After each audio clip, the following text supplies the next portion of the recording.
জানো তো, কতদিন পর আজকে একটু স্বস্তি পেয়েছি। আসলে কালকে ওর নাইট ডিউটি ছিল না, আর সকালে উঠে আমাকে রান্নাবান্নাও করতে হয়নি, এই জন্য আর কি। ও তো নাইট ডিউটি করে করে ক্লান্ত হয়ে পড়েছে, আর আমি বাড়ির কাজ আর রাত্রে না ঘুমিয়ে ক্লান্ত হয়ে পড়েছি। আসলে সব কিছু এডিট করে ঘুমোতে আমার 1টা 2টো বেঁচে যেত। তারপর সকালে 7টার সময় ঘুম থেকে উঠে রান্নাবান্না করতে হতো। আর মাঝে মাঝে কী হতো জানো তো, আমি 6টা 50 ঘুম থেকে উঠে পড়তাম, তখন ভাবতাম এখনও তো 10 মিনিট রয়েছে, একটু ঘুমিয়ে পড়ি। তারপর যখন চোখ খুলতাম তখন দেখতাম 7:30 বেজে গেছে। তখন তো এবার ওই মেশিনের মতো দৌড়াদৌড়ি করে যা হোক করে আমি কাজ সামলাতাম। তো যাই হোক, হ্যালো এভরিওয়ান, গুড মর্নিং। আশা করি তোমরা সবাই ভালো আছো।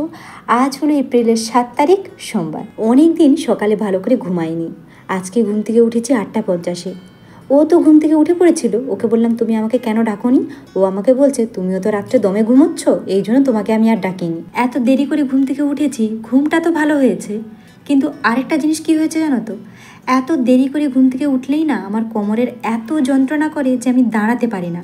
মানে ওই সকালবেলাতেই আমার মুডটা পুরো খারাপ হয়ে যায়। তো যাই হোক, কিছু তার করার নেই, ঘুমিয়েছি মোটামুটি। তো এখন অনেকটা দেরি হয়ে গেছে, আর ওকে না খিদে পেয়ে গেছে। এই জন্য আমি প্রথমে আগে শরবতটা নিজে খেয়ে নিয়েছি, তারপর ওকে দিয়েছি, আর তারপরে আলু আর ছোলাটা সেদ্ধ চাপিয়ে দিয়েছি। হয়তো আমাকে অনেকে এই কথাটা বলতে পারো যে বাড়ির বাসি কাজ না করে আগে আমি ওই দিকটা করে নিয়েছি। আসলে আমি না এত কিছু বুঝি না। আমি শুধু একটা জিনিসই বুঝি যে ওকে খিদে পাচ্ছে, তাই আমাকে আগে ওই কাজটা করতে হবে। অনেকেই হয়তো বলতে পারে যে কি বাড়ির অমঙ্গল হবে এটা সেটা, ওকে যদি আমি না আগে খাবারটা দিই, আমার তো মনে হয় ওই দিকটা আগে অমঙ্গল হবে। তো যাই হোক, এইসব তর্কে ফালতু জিনিসে আমি জড়াতে চাই না একদমই। আসলে না, কিছু কিছু জিনিস নিয়ে তর্ক না করাই ভালো। জানো তো, আমার জীবনের প্রত্যেকটা জিনিসের সঙ্গে এত পরিমাণে গল্প জড়িয়ে আছে, আমি ভাবি তোমাদেরকে আমি সেগুলো কবে বলবো। অনেক কিছু আমার মনে হয় যদি তোমরা শোনো, আমার মনে হয় তোমাদের একটু এন্টারটেনমেন্ট হবে। আমার একটু কষ্ট লাগবে, কিন্তু তোমাদের হয়তো শুনতে ভালো লাগবে। এই সকালে কাজকর্ম নিয়ে কথা বলতে গিয়ে আমার একটা কথা মনে পড়লো। আর জানো তো, একটা কথা নয়, এই মুহূর্তে আমার মাথার মধ্যে অনেকগুলো এই সকালে কাজকর্ম নিয়ে কথা ভিড় করছে আর কি। মানে কোনটা ছেড়ে কোনটা বলবো বুঝতে পারছি না। তবুও একটা কথা বলি, আমি যখন আমার শ্বশুরবাড়িতে থাকতাম, আমি না অত সকালে ঘুম থেকে উঠতে পারতাম না। ওই 6টা থেকে 6:30টার মধ্যে আমি ঘুম থেকে উঠতাম। তো আমি না আমার শাশুড়িমাকে বলেছিলাম যে আমি যেই যেই কাজগুলো করতে পারবো, মানে যেমন একটু ঝাঁট দেওয়া, বাসনগুলো ধুয়ে দেওয়া, চা তৈরি করা সকালের, এই কাজগুলো আমি করে ফেলবো। বাকি যেই কাজগুলো আছে ওগুলো তুমি করে নেবে। কিন্তু আমার শ্বশুরবাড়িতে বলতো সকালে ঝাঁট দেওয়া আর ছড়া দেওয়া, এই দুটো কাজ না সূর্য ওঠার আগেই করতে হবে। কিন্তু আমি তো অত তাড়াতাড়ি উঠতে পারতাম না, এই জন্য আমার শাশুড়ি মাকেই করতে হতো। আর আমার জন্য তাহলে বাকি থাকতো কি, ওই বাসন ধোয়া আর চা তৈরি করা। আর কি জানো তো, একটা গৃহস্থ বাড়িতে সকালে কিন্তু অনেক কাজকর্ম থাকে, আর তার মধ্যেও আমাদের আরও কাজকর্ম ছিল, যেটা হলো যে ওই ঠাকুরের বাসনপত্র ধোয়া, আর ছিল গরুর দুধ দোয়া। আমি মাকে বলতাম যে বাসনপত্র তাহলে আমার জন্য রেখে দিয়ে তুমি চলে যাও, বাকি সব কাজগুলো করো। কিন্তু আমি না, ঘুম থেকে উঠে দেখতাম যে আমার শাশুড়ি মা বাসনপত্র ধুচ্ছে, আর ওদিকে তাড়াহুড়ো করছে যে গরুর দুধটা দেওয়া হচ্ছে না। আমি দাঁড়িয়ে দাঁড়িয়ে ভাবতাম যে আমি এখন কি করব। আমি তখন কি করতাম জানো তো, ঘুম থেকে উঠে, মানে তখন দেখতাম বাসনপত্র ধোয়া হয়ে গেছে, আমি তখন ঘুম থেকে উঠে ব্রাশটা নিয়ে ব্রাশ করতাম, তারপর চা তৈরি করতাম। বলো তুমি আজকে কি রান্না করবে? কি এবার বলো, কি বলতে জানো? তুমি আজকে কি রান্না করবে?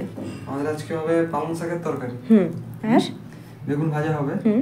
আর ফুলকপি গুলানো ভাবছি তার সঙ্গে ভেজে দেবো। আচ্ছা। আর ডাল। আচ্ছা, আজকে তরকারিটা রান্না হবে স্পেশাল অ্যান্ড ভয়ঙ্কর। ভয়ঙ্কর। কারণ আমি করবো, এই জন্য বলছি স্পেশাল অ্যান্ড ভয়ঙ্কর রান্না হবে আজকে। কারণ আমি করবো না। হ্যাঁ, কিন্তু ভালো হবে খারাপ হবে আই ডোন্ট নো। ওকে, তাহলে আজকে রান্না হবে স্পেশাল অ্যান্ড ভয়ঙ্কর। ওকে, আচ্ছা, তো আবার আগের কথায় আসি। মানে আমি সকালে উঠে কোনো বাসি কাজ করিনি, কারণ আমি কি করব, সব কিছুই তো আমার শাশুড়িমা করে নিয়েছে, তাহলে আমাকে তাহলে ওই 6টার আগে উঠতে হবে। কিন্তু আমি কিন্তু তখনও গানের ভিডিও করতাম, বাড়ির কাজ, গানের ভিডিও, আবার টিউশন পড়াতে যেতাম। এই সব কিছু করে মানে আমার ঘুমোতে ঘুমোতে 12টা বেজেই যেত। আমি অত তাড়াতাড়ি ঘুম থেকে উঠতে পারতাম না, আর আমার জন্য সকালে কোনো কাজও থাকতো না। কিন্তু না, খুব ভয় পেতাম। আসলে আশেপাশের যেসব মানুষজন আছে তারা তো সব কিছু বুঝবে না। তারা কি দেখবে যে ওদের বাড়ির বউটা সকালে দেরি করে ঘুম থেকে উঠে কোনো বাসি কাজ করে না, ওই ব্রাশ নিয়ে ব্রাশ করে, আর কিচ্ছু করে না। এটা ভেবেই আমার খুব খারাপ লেগে যেত, কিন্তু আমি আমার শাশুড়ি মাকে কিছু বলতে পারিনি। যদি তাকে খারাপ লাগে, যদি আমাকে ঘুরে কিছু বলে, এই জন্য আর কি। জানো তো আমার বোন আমাকে কি বলে, দিদি তোর বয়স যতটা, কিন্তু তোর ভাবনা চিন্তাগুলো তোর বেশি বয়সী মানুষের মতো আর কি। আসলে আমার বিয়ের আগে আমি কিছু কিছু জিনিস না খুব বুঝতাম, যে আমি যাদের বাড়িতে যাব সেখানে গিয়ে গিন্নিপনা ফলাবো না, আসলে সেই সংসারটা আমার শাশুড়ি মার হবে। সেখানে আমি গিয়ে হঠাৎ করে যদি বলি সংসারটা আমার, আমি যদি সেখানে গিন্নিপনা ফলাই, তাহলে আমার শাশুড়ি মার খারাপ লাগবে। এই জন্য আমি সবসময় চাইতাম যে আমি সবসময় তার পায়ের তলাতেই থাকবো। মানে ওই যে যখন শাশুড়ি মারা একজন মেয়েকে দেখতে যায়, তারপর যখন বলে না যে ওকে আমরা বৌমা নয় বাড়ির মেয়ের মতো করে রাখবো, ওটা তো তারা বলে, কিন্তু আমি কি ভাবতাম জানো তো, আমি তাদের বৌমা নয়, আমি তাদের মেয়ের মতো থাকবো। মানে শাশুড়িমা বলে যে আমরা মেয়ে বানিয়ে নিয়ে যাব, কিন্তু আমি ভাবতাম যে আমি ওখানে মেয়ের মতো থাকবো। জানো তো কোনোদিনও কর্তাগিরি ফলাইনি, জোর গলাতে কথা বলিনি।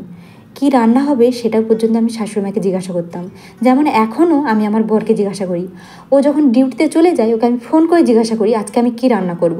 আর ও আমাকে বলে এটা আমাদের সংসার, তুমি যেটা রান্না করো আমি সেটাই খাবো, কিন্তু আমি তবু ওকে জিজ্ঞাসা করি। আমি আগেও শাশুড়ি মাকে জিজ্ঞাসা করতাম, আমি কোনো দিনও নিজের থেকে কিছু করিনি, কারণ আমি জানি ওটা শাশুড়ির সংসার, সে যেটা বলবে আমি সেটাই করব। আর জানো তো আমি না টিউশন করতাম, 1800 টাকা পেতাম। আমি জানি আমি 1800 টাকা পাই, মানে ওটাই আমার সামর্থ্য।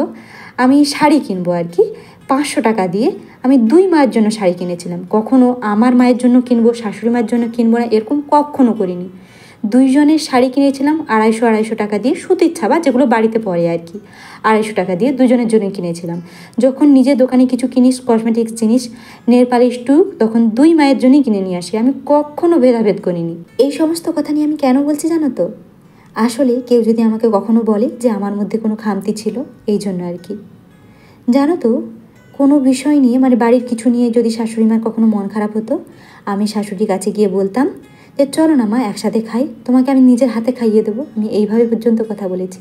আমি বলতে চাচ্ছি যে আমি কোথাও কখনো কোনো ত্রুটি রাখিনি।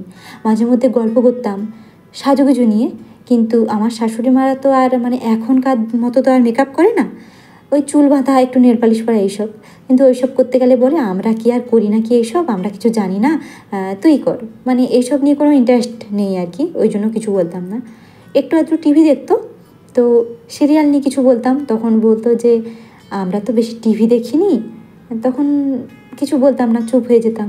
তখন ভাবতাম যে মায়ের সাথে কী নিয়ে কথা বলবো আর কি, যে কিছু তো একটা নিয়ে কথা বলা যায়, কিন্তু কী নিয়ে কথা বলবো আমি বুঝতে পারতাম না। মানে আমি সব রকমভাবে চেষ্টা করেছি যে মানুষকে কেমন করে ভালো রাখা যায় কি সব কিছু, কিন্তু মনে হয় হয়তো আমি ঠিক করে সব কিছু পারিনি, আমার হয়তো কোথায় খামতি রয়ে গেছে। আমার বাবা আমাকে কি বলে জানো তো, যে তুই একটা বাড়ির বউ, তোর যেটা কর্তব্য তুই সেটা সবসময় করবি, কে কি বললো জানার দরকার নেই, কিন্তু তোর যেটা দরকার করার তুই সেটা সবসময় করবি, এটা আমার বাবা বলে। জীবনে না অনেক ছোট বড় ঘটনা রয়েছে, কখন বলবো জানি না, আর কিভাবে গুছিয়ে বলবো তাও জানি না। তো যাই হোক, আজকে একজনের কমেন্ট নেই, তার নাম হলো রাজীব প্রিয়া। সে আমাকে বলেছে আমি তোমার ভিডিও রোজ দেখি, আমার নামটা নিও। এই যে তোমার নামটা নিলাম।